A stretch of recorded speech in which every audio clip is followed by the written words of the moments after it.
여러분 안녕하십니까? 문재인 주사파 정권 5년 내내 문비어 청가를 불러 제꼈던 KBS가 우리 국민들 편으로 돌아오고 있습니다. 연일 KBS가 문재인과 이재명에 대한 작심 보도를 쏟아내고 있지요.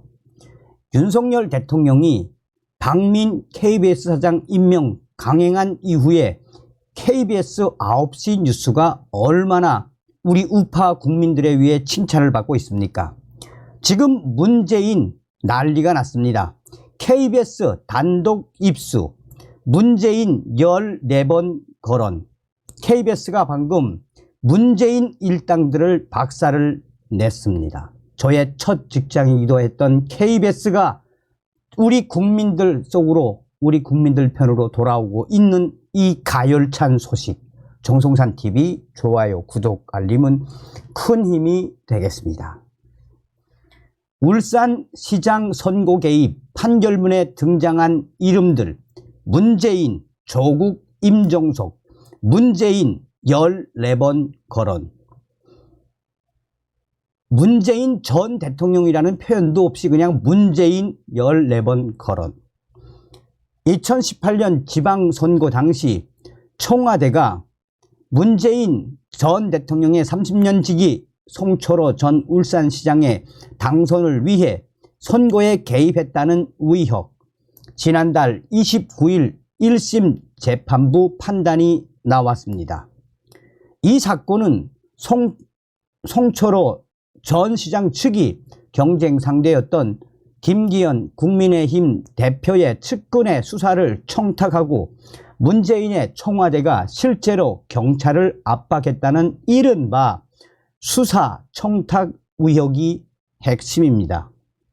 1심 재판부는 주요 혐의를 인정하는 판결을 하면서 송철호 전 시장과 당시 울산지방경찰청장이었던 황운하 더불어민주당 의원에게 징역 3년 실형을 선고했습니다.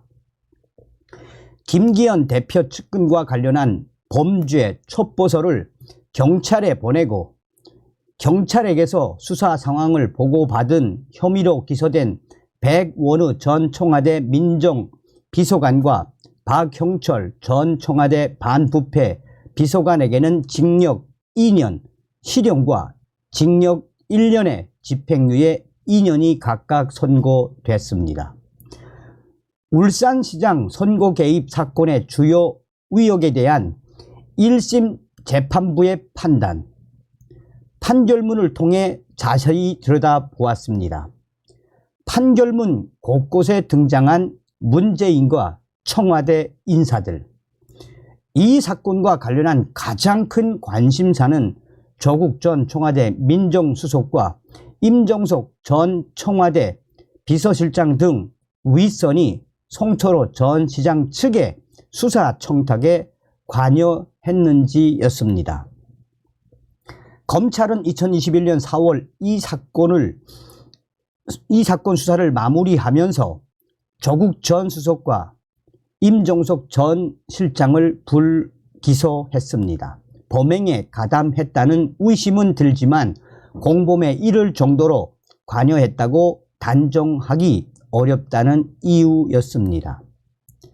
그런데 KBS가 단독으로 입수한 이번 판결문을 보면 충격적인 당시의 행태들이 나옵니다. KBS가 단독 입수한 이 사건 1심 판결문을 보면 문재인의 이름은 14번, 조국 전 수석은 6번, 임종석은 8번이나 등장합니다. 먼저 문재인과 조국의 이름은 주로 송철호 전 시장과의 인연을 설명하는 부분에서 나옵니다. KBS가 단독 입수한 판결문에는 이렇게 쓰여 있습니다.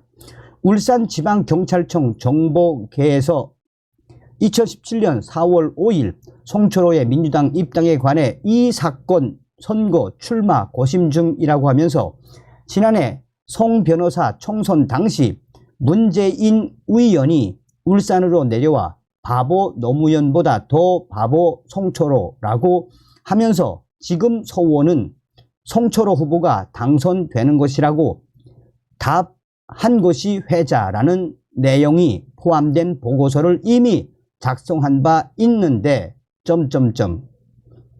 또한 현직 지방자치단체장에 대한 비위 정보를 대통령 비서실 소속 행정관에게 알려 대통령 비서실을 통해 경찰 수사가 진행되도록 하고, 이를 선거에 악용하려는 전략은 송철호와 대통령 문재인 사이의 친분, 조국 민정수석이 과거 송철호의 후원회장을 맡기도 했던 사이였던 점 등 송철호의 개인적인 영향력이 없었다면 쉽게 생각해 볼 수 없는 전략인데 KBS는 계속해서 다만 재판부는 이 사건 주요 의혹과 관련해 문재인 등이 직접 범죄 사실에 개입했는지는 판단하지 않았습니다. 청와대로 20번 넘게 전달된 수사 상황 보고서, 공적 기능 정치적 이용, 송철호 전 시장 측이 수사를 청탁하고 청와대가 수사를 지시한 정황도 설명돼 있습니다. 송철호 전 시장 측은 김기현 대표 측근들의 비위 내용을 수집하고 진정서라는 제목의 파일로 만들어 당시 청와대 비서관실 소속 문모 행정관에게 보냈습니다. 이 파일은 이광철 전 청와대 민정비서관실 선임 행정관과 백원의 전 민정비서관에게 보고가 됐습니다. 대통령 비서실은 대통령이 임명하는 행정부 소속 고위공직자나 대통령의 친족 및 대통령과 특수한 관계에 있는 사람에 한해 감찰할 수 있습니다. 야당 소속의 지방자치단체장은 대통령 비서실의 감찰 범위에 속하지 않습니다. 그런데도 백 전 비서관은 이 범죄 첩보서를 박영철 전 청와대 반부패 비서관에게 줬고 사건이 경찰에 전달되도록 했습니다. 경찰 수사가 시작되자 문재인의 청와대는 경찰의 수사 상황 보고를 요구했습니다. 2018년 2월부터 6월 사이 김기현 대표에 대한 수사 상황 보고서는 모두 20차례 이상 청와대에 보고됐습니다. 제7회 전국 동시지방선거일은 2018년 6월 13일이었으니 선거 직전까지도 당시 야당 후보인 김기현 후보에 대한 수사를 청와대에 집중적으로 보고한 셈입니다. 울산시장 비서실장 직권남용 사건은 울산지방경찰청에서 경찰청 본청으로 10번 보고서가 전해졌습니다. 경찰청은 울산에서 올라온 보고서 말고도 자체적으로 작성한 보고서 한 건까지 더해 모두 11건을 문재인 정권의 청와대 반부패 비서관실과 민정수석실, 국정기획실에 전달했습니다.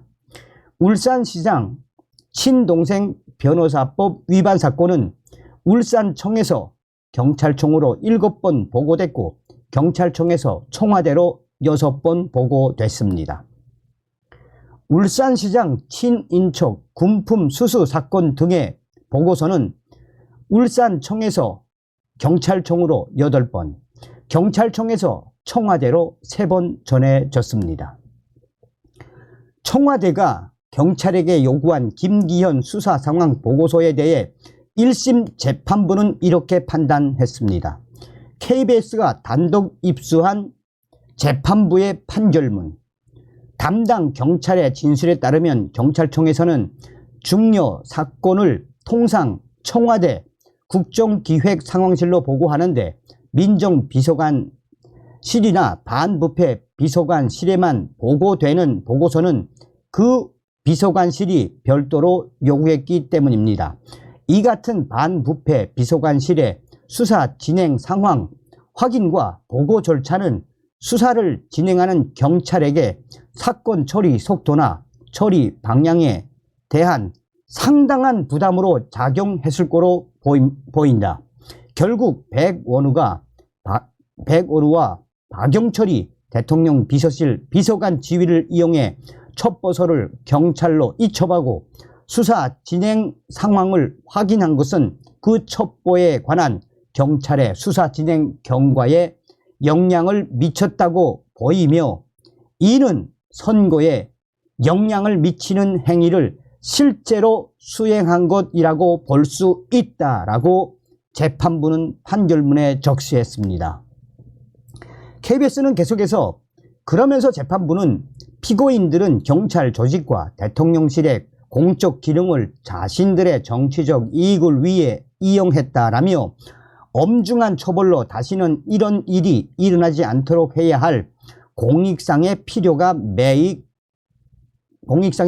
매우 크다라고 지적했습니다.